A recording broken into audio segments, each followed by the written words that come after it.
आश्रव यानी भाव आश्रव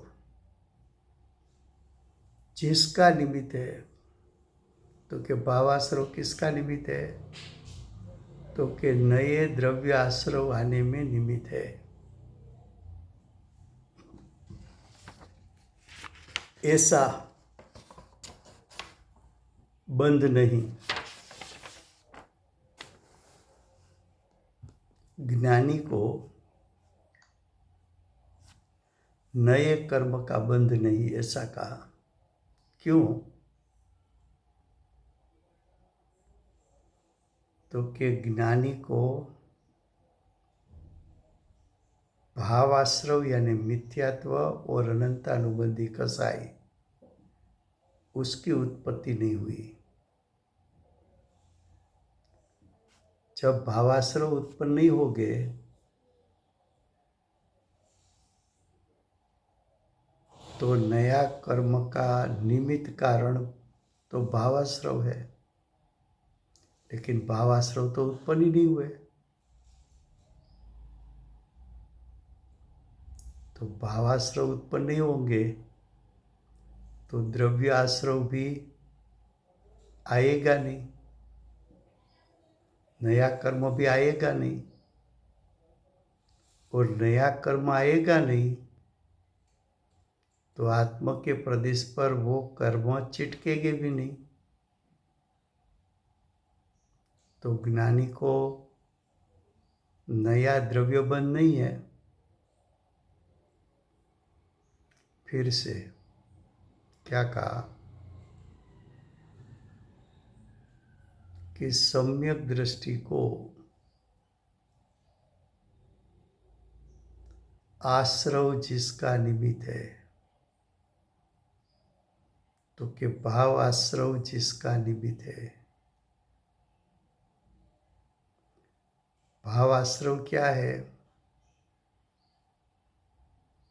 तो कि जीव के मोह राग द्वेष। जीव का मोह राग द्वेष किसको निमित्त होता है? तो कि कर्मण वर्गणा को। तो मोह राग द्वेष का निमित्त पाकर कर्मण वर्गणा में क्या हुआ? तो कि नया कर्म बनते हैं। और नया कर्म आत्मा के क्षेत्र पर चिटकने के लिए आते हैं और आकर आत्मा के प्रदेश पर चिटक जाते हैं। लेकिन ज्ञानी को भावाश्रव उत्पन्न ही नहीं हुआ। भावाश्रव उत्पन्न क्यों नहीं हुआ? तो कि ज्ञानी की दृष्टि और उपयोग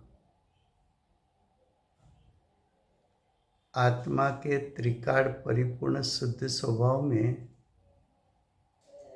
लीन होने से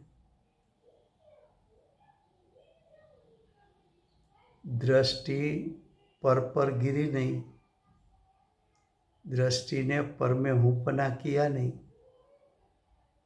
दृष्टि आत्म स्वभाव पर गिरी तो उसने आत्म स्वभाव में हूंपना किया, तो मिथ्यात्व के स्थान पर सम्यक दर्शन प्रकट हुआ। और ज्ञान उपयोग भी पर का लक्ष्य नहीं किया।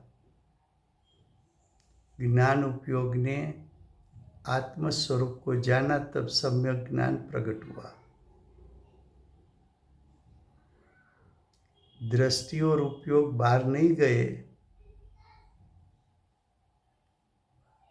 तो पर में राग द्वेष की उत्पत्ति भी नहीं हुई।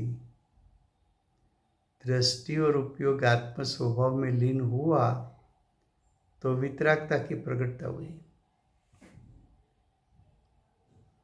तो जीव की दशा में, ज्ञानी की दशा में पर में हूंपना नहीं हुआ तो मिथ्यात्व की उत्पत्ति नहीं हुई। और पर में हित बुद्धि नहीं की तो राग द्वेष उत्पन्न नहीं हुआ। तो ज्ञानी के परिणाम में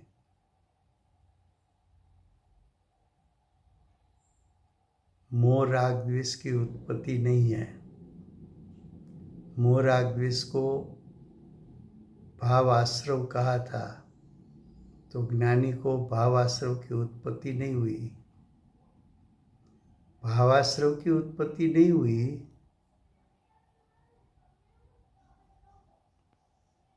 तो अब जो सम्यक दर्शन ज्ञान चारित्र प्रकट हुआ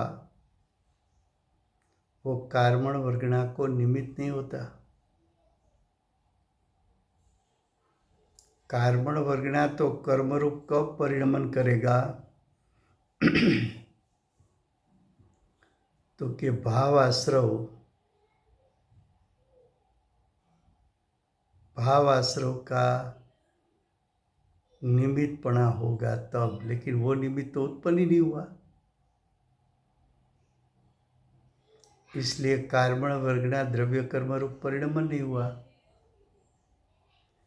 द्रव्य कर्म रूप परिणमन नहीं हुआ तो कर्म आत्मा के क्षेत्र पर चिटकने के लिए आए नहीं। कर्म आए नहीं और जीव की सत्ता में राग द्वेष की उत्पत्ति नहीं। इसलिए कर्म, नया कर्म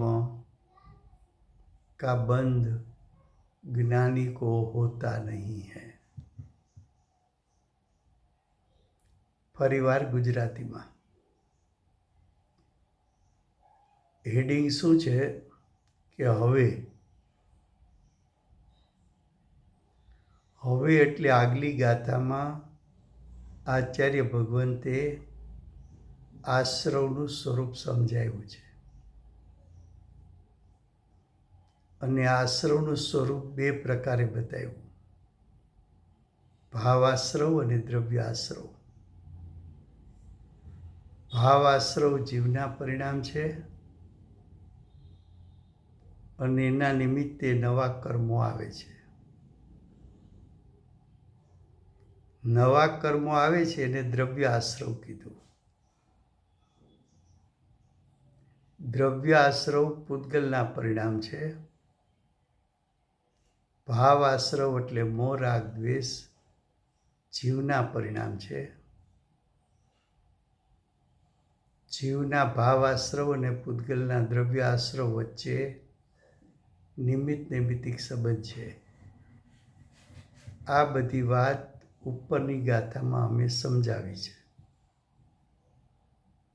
આટલું સમજાવ્યા પછી હવે શું કહેવું છે તો કે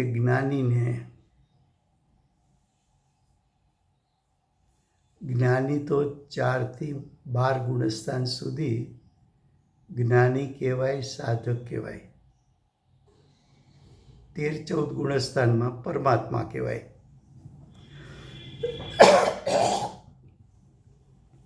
13-14 ગુણસ્થાનમાં પરમાત્મા પદ કહેવાય।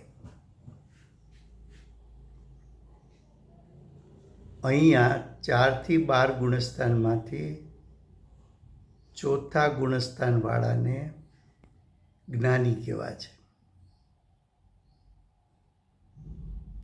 ચોથા ગુણસ્થાનવાળો જીવ કેવો છે તો કે ચોથા ગુણસ્થાનવાળાને દ્રષ્ટિ જ્ઞાયક ઉપર હોવાથી સમ્યક દર્શનની પ્રાપ્તિ થઈ છે અને જ્ઞાન ઉપયોગે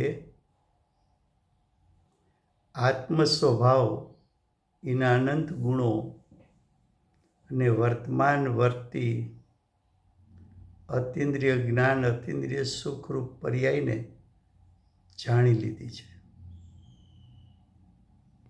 દ્રષ્ટિ અને ઉપયોગ આત્મ સ્વભાવમાં લીન છે, એને કારણે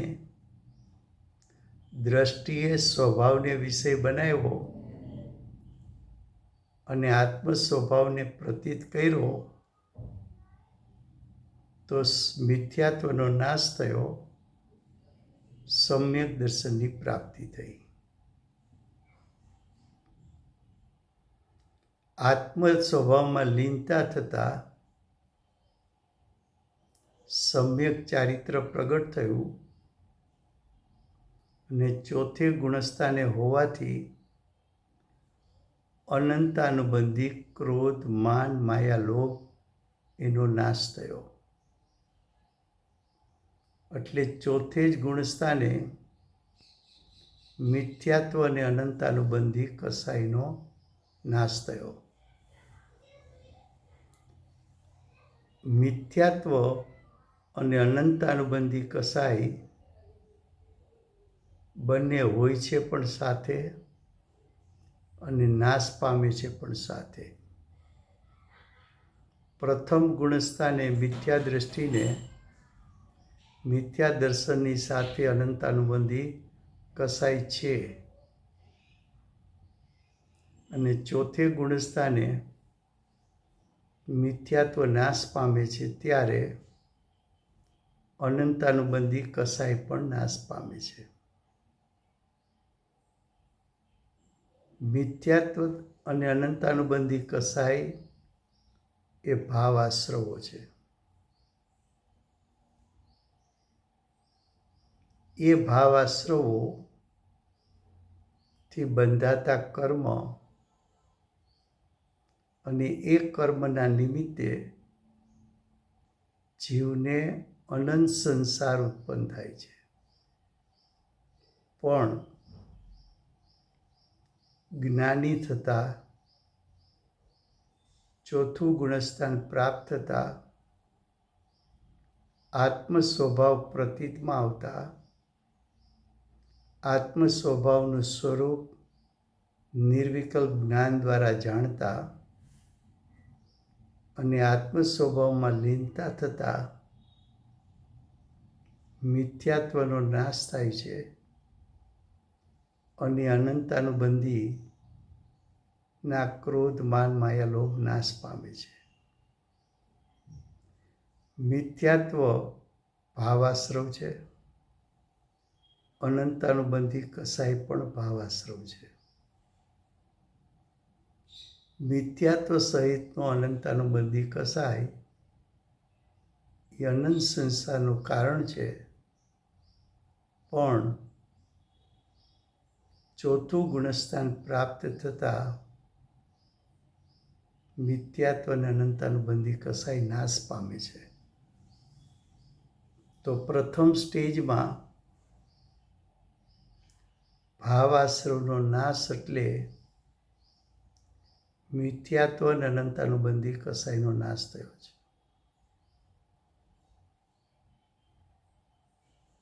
આ બંનેનો નાશ થતા હવે જ્ઞાનીને અનંત સંસાર ઉત્પન્ન નહીં થાય.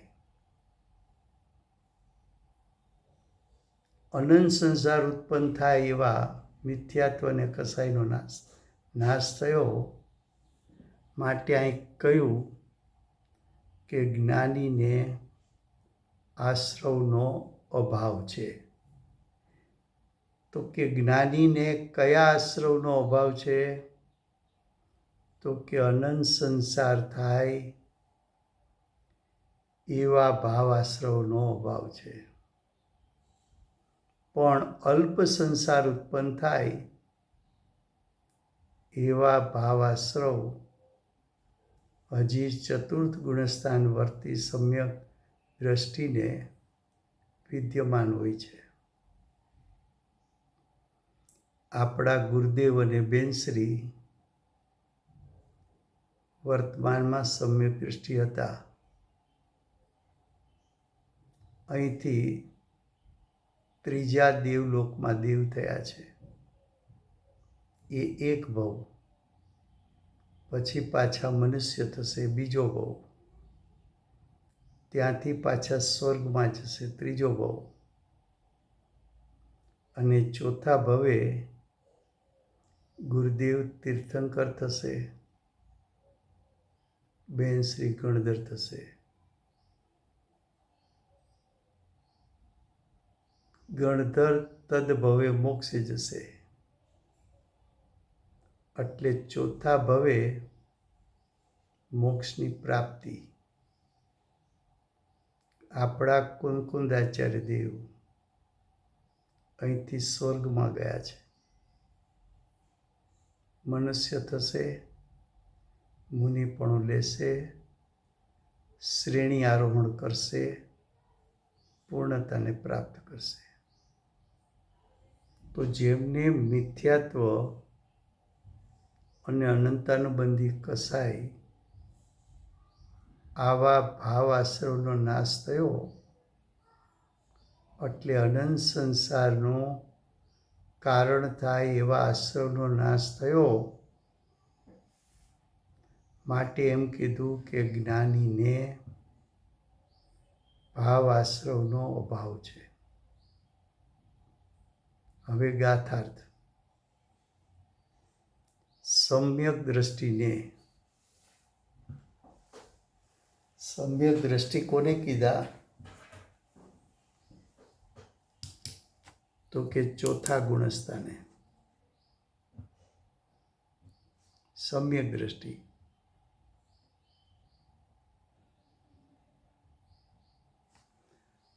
સમ્યક દર્શન થતાં શું થયું? તો કે આત્મ સ્વભાવમાં શક્તિરૂપ સામર્થ્ય જેટલું છે એની પ્રતીતિ થઈ. પ્રતીતિમાં એમ આવ્યું કે સિદ્ધ ભગવાન જેટલું જ મારામાં શક્તિરૂપ સામર્થ્ય છે. હું મોક્ષને પ્રાપ્ત કરું અને સાદી અનંતકાળ મોક્ષની પર્યાય મારામાંથી પ્રગટી શકે એટલું જ શક્તિરૂપ સામર્થ્ય મારામાં છે એવું એને ભાન થયું. એને સમ્યક દ્રષ્ટિ કહેવાય. સમ્યક દર્શન થતાં શું થયું? તો કે મિથ્યાત્વનો નાશ થયો. તો કે મિથ્યાત્વ શું છે?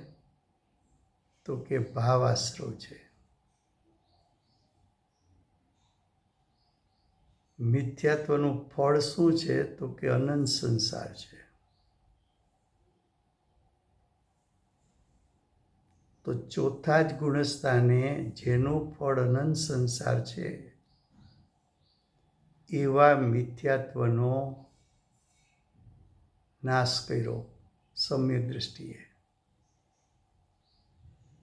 જે સમયે મિથ્યાત્વનો નાશ કર્યો ત્યારે તે જ સમયે સમ્યક ચારિત્રની પ્રગટતાથી અનંતાનુબંધી કસાયનો નાશ થયો. તો કે અનંતાનુબંધી કસાય શું છે? તો કે તીવ્રમાં તીવ્ર કસાય છે. તીવ્રમાં તીવ્ર ભાવ હિંસાનું કારણ છે. જેનાથી 40 ક્રોડાક્રોડી સાગરના લાંબા બંધ પડે એવો તીવ્રમાં તીવ્ર કસાય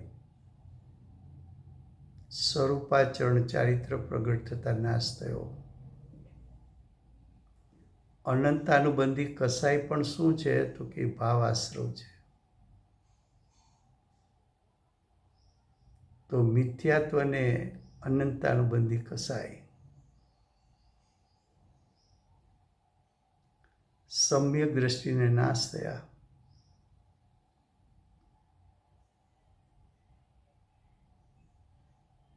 માટે સમ્યક દ્રષ્ટિને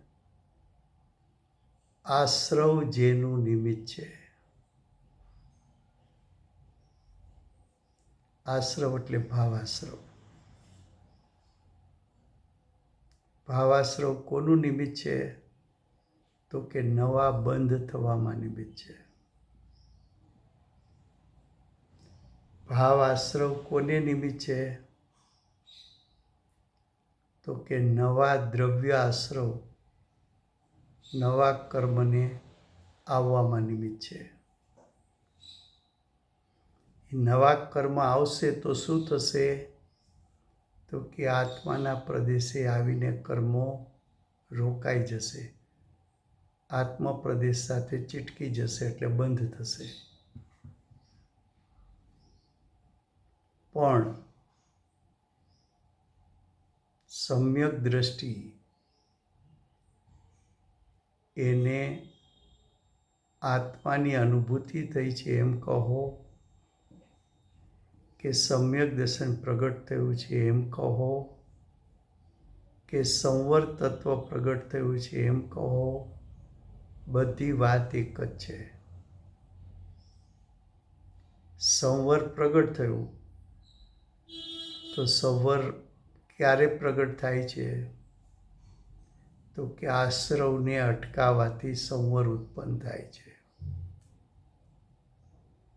સમ્યક દ્રષ્ટિએ કયા આશ્રવોને રોક્યા?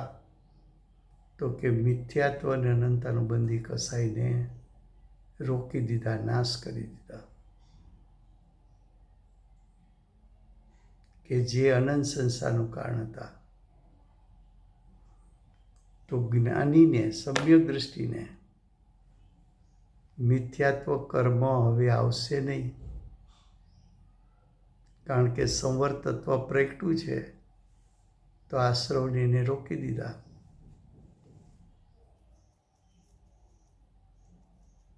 બીજું,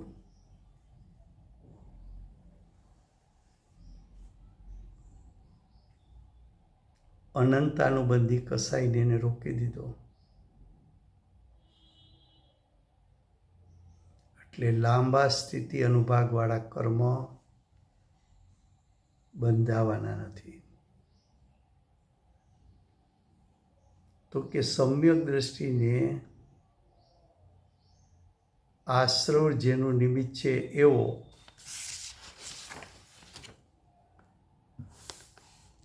બંધ નથી, એટલે કે બંધ થતો નથી.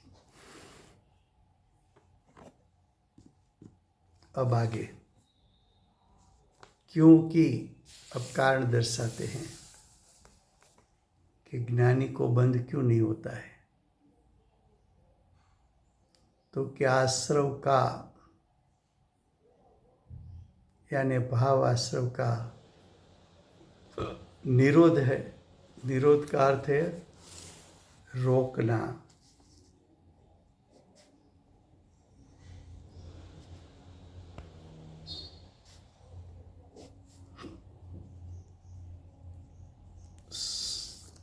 भावाश्रव का निरोध, भावाश्रव का रुकना, भावाश्रव को रोकना. मिथ्यात्व, भाव मिथ्यात्व અને ભાવ अनंतानुबंधी दोनों रुक गए. क्यों? संवर तत्व प्रकट हुआ है ज्ञानी को. वो संवर की इतनी ताकत है कि मिथ्यात्व का नाश कर दे, और स्वरूपाचरण चारित्र की इतनी ताकत है कि अनंत अनुबंधी कसाई का नाश कर दे.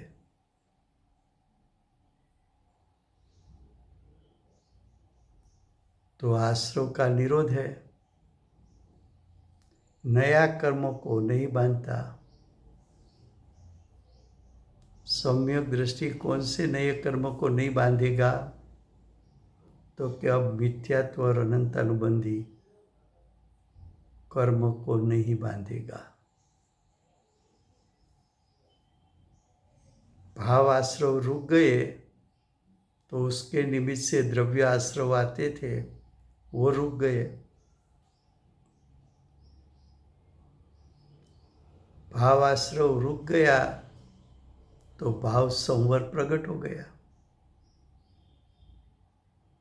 और भाव आश्रव रुक गया तो द्रव्य आश्रव तो आता ही नहीं है. वो तो अपने आप रुक जाता है. भाव संवर को उसको रोकने के लिए कोई बाह्य का पुरुषार्थ करना नहीं पड़ता. तो कि नया कर्म को नहीं बांधता, वो सत्ता में रहे हुए पूर्व बंधा हुआ कर्मों को जानता ही है। क्या कहा? ज्ञानी क्या करेगा? तो कि नया कर्म तो आया नहीं, और पुराने कर्म जो सत्ता में है उसको जाना। कैसा जाना? तो कि सत्ता में पड़े हुए थे कर्म, उसका स्थिति अनुभाग भी कम हो गया, ऐसा जाना। सत्ता में पड़े थे कर्म सर्वघाती, वो देशघाती में परिवर्तित हुआ, उसको जाना, उसको जाना। तो देखो क्या कहा कि नए कर्मों को नहीं बांधता, वो सत्ता में रहा हुआ, सत्ता में रहा, जो पूर्वे भावाश्रव किए थे उसके कारण जो कर्म का बंध हुआ था वो सत्ता में है।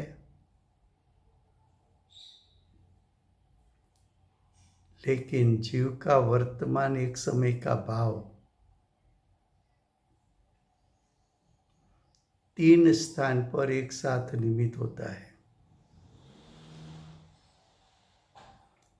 वर्तमान एक समय का भाव जीव का सत्ता में पड़े हुए कर्म को भी निमित्त होता है, कर्म के उदय में भी निमित्त होता है, और नए कर्म के बंध में भी निमित्त होता है। 3 स्थान एक साथ। कैसे वो बताता हूं कि मिथ्या दृष्टि जीव सम्यक दृष्टि हुआ, यानी ज्ञानी हुआ। ज्ञानी हुआ तो सम्यक दर्शन, सम्यक ज्ञान, सम्यक चारित्र प्रकट हुआ। तो सम्यक दर्शन ज्ञान चारित्र प्रकट हुआ तब वर्तमान पुरुषार्थ के प्रभाव के कारण मिथ्यात्व कर्म का और अनंतानुबंधी उदय में आ न सके।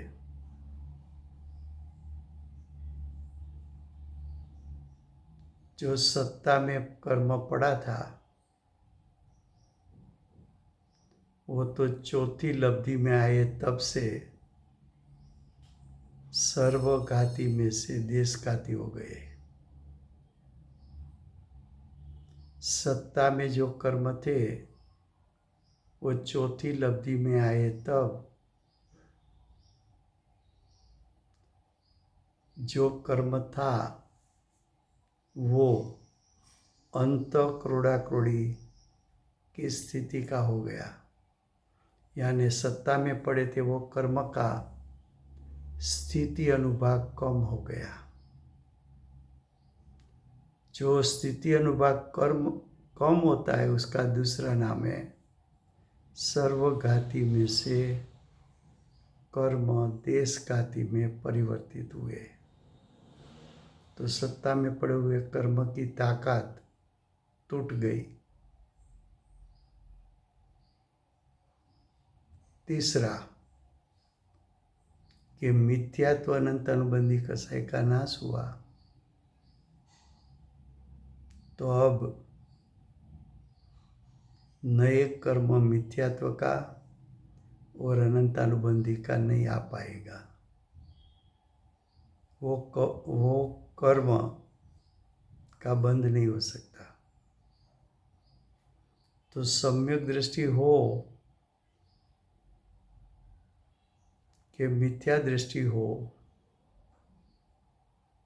उसके वर्तमान परिणाम सत्ता में पड़े हुए कर्म के साथ भी निमित्त नैमित्तिक संबंध है,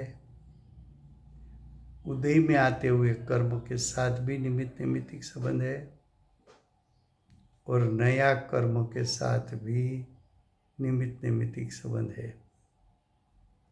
जीव का एक भाव और कर्म 3 प्रकार के, सत्ता में, उदय में और नया कर्म, तीनों को जीव का वर्तमान भाव एक साथ निमित्त नैमित्तिक संबंध उसके साथ वर्क होता है। तो यहाँ बताया कि सत्ता में पड़े हुए कर्म को सिर्फ ज्ञानी क्या करेगा, तो कि जानेगा। और फिर से गुजराती में,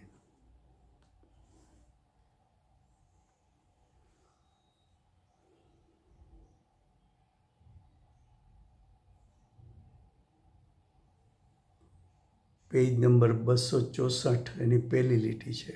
કારણ કે કોનું કારણ આપે છે, તો કે જ્ઞાનીને નવો બંધ થતો નથી, એનું કારણ શું, તો કે એનું કારણ આશ્રવનો નિરોધ છે। અહીં આશ્રવ શબ્દનો અર્થ છે ભાવાશ્રવ। ભાવાશ્રવ જીવના પરિણામ છે, અને અહીં ભાવાશ્રવ એટલે મિથ્યાત્વ અને અનંતાનુબંધી કસાય જે જીવની સત્તામાં ઉત્પન્ન થતા હતા, એને ભાવાશ્રવ કહ્યા હતા। કે છે એવા ભાવાશ્રવનો નિરોધ, નિરોધ એટલે અટકવું, નિરોધ એટલે એને રોકવા, નિરોધ એટલે એનો નાશ કરવો, નિરોધ એટલે એને ઉત્પન્ન ન થવા દેવા।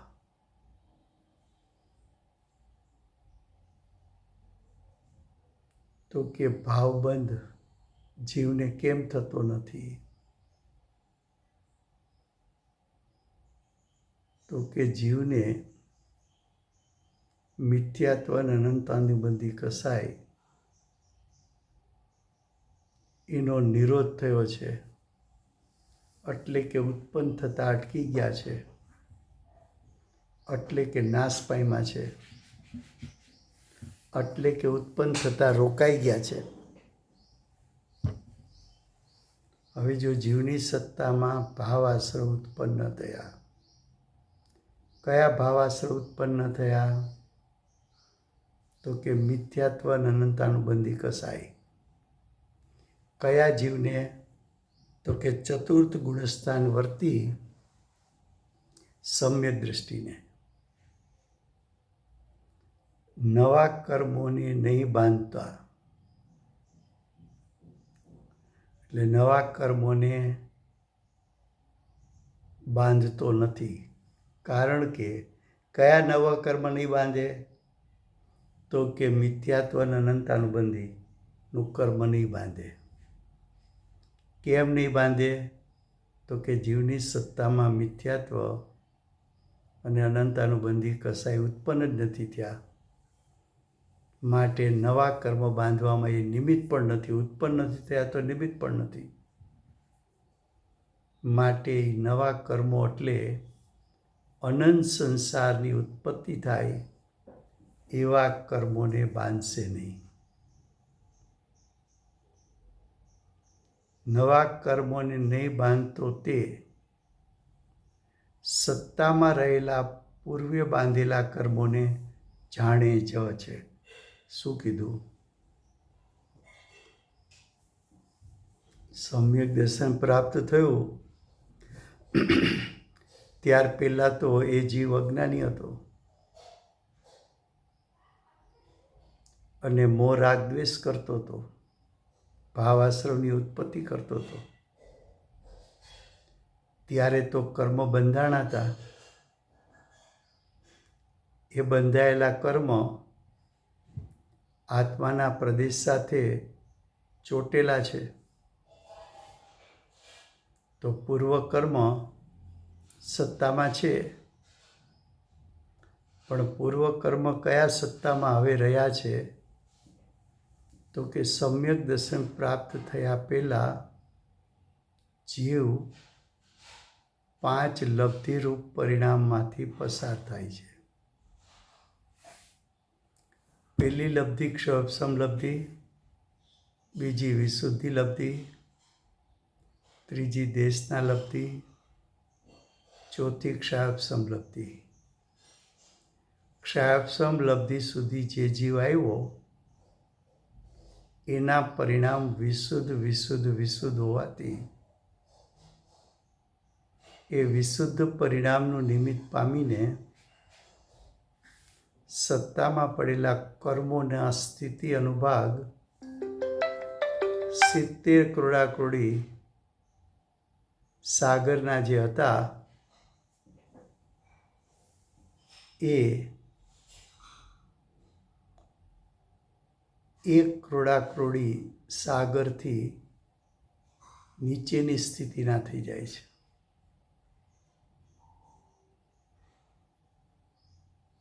એટલે જીવના પરિણામને સત્તામાં પડેલા કર્મ સાથે નિમિત્તિક સંબંધ છે એમ દર્શાવે છે. હવે તો એ જીવ 5મી લબ્ધિમાં પ્રવેશ કર્યો અને 5મી લબ્ધિમાં ઉપસમકરણ થતાં મિથ્યાત્વ કર્મ એક અંતર્મુહૂર્ત કાળ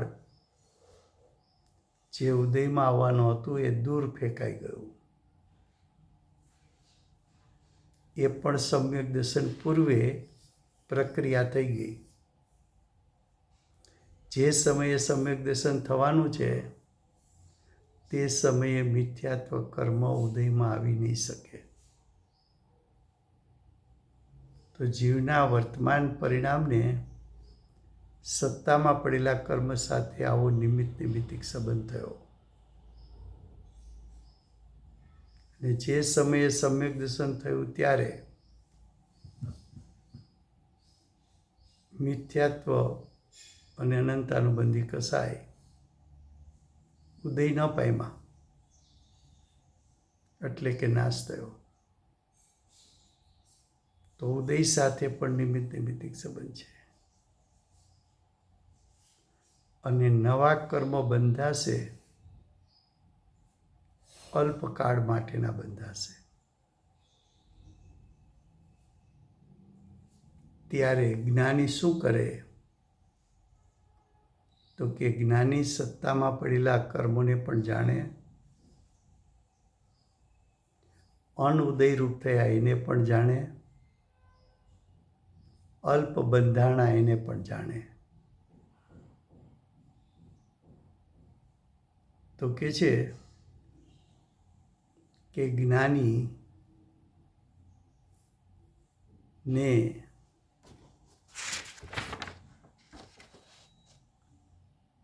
આશ્રવોનો અભાવ છે.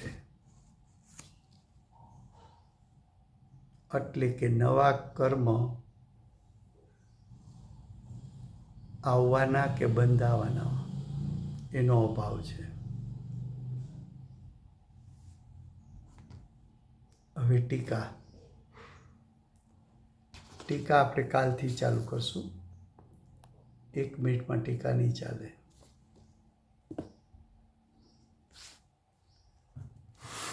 અહીંયા સુધી રાખીએ છીએ. વર્તમાન 24ના આખરી તીર્થંકર બાલ બ્રહ્મચારી મહાવીર ભગવાનનો જય. મહાવિદ્ય ક્ષેત્રે બિરાજતા પ્રથમ તીર્થંકર, ધર્મ ધુરંધર, અનંત ચતુષ્ટયના ધારક, દિવ્ય ધ્વનિના દાતાર, શાસન ઉપકારી સીમામાં રહેનાર શ્રી સિબંદર ભગવાનનો જય હો. કળીકાળ સર્વજ્ઞ કેવળ જ્ઞાનની તળેટીમાં બેઠેલા મહાસમર્થ આચાર્ય ભગવત શ્રી કુંદકુંદાચાર્ય દેવનો જય હો. વર્તમાન કાળે સમ્યક દર્શનનો ઉપદેશ આપનાર તીર્થના નાયક, તીર્થના સ્થાપક, તીર્થના પ્રવર્તક પરમ કૃપાળુ શ્રી સદગુરુદેવનો જય હો. સમ્યક દર્શનની પ્રાપ્તિમાં નિમિત્તરૂપ અષ્ટજીનવાણી માતનો જય હો. વર્તમાન ગુરુ અને ધાતુકી મહાવિદ્ય ક્ષેત્રના ભાવિ તીર્થંકર શ્રી સૂર્યકીર્તિનાથ ભગવાનનો જય હો. શ્રી સૂર્યકીર્તિનાથ ભગવાનના સમવસરણના મુખ્ય ગણધર દેવેન્દ્ર કીર્તિનાથ ભગવાનનો જય હો.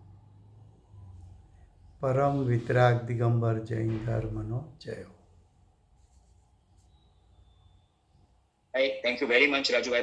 આજે બહુ જ સારી રીતે સમજાવ્યું. Thank you very much. બધાને જય જિનેન્દ્ર. Thank you.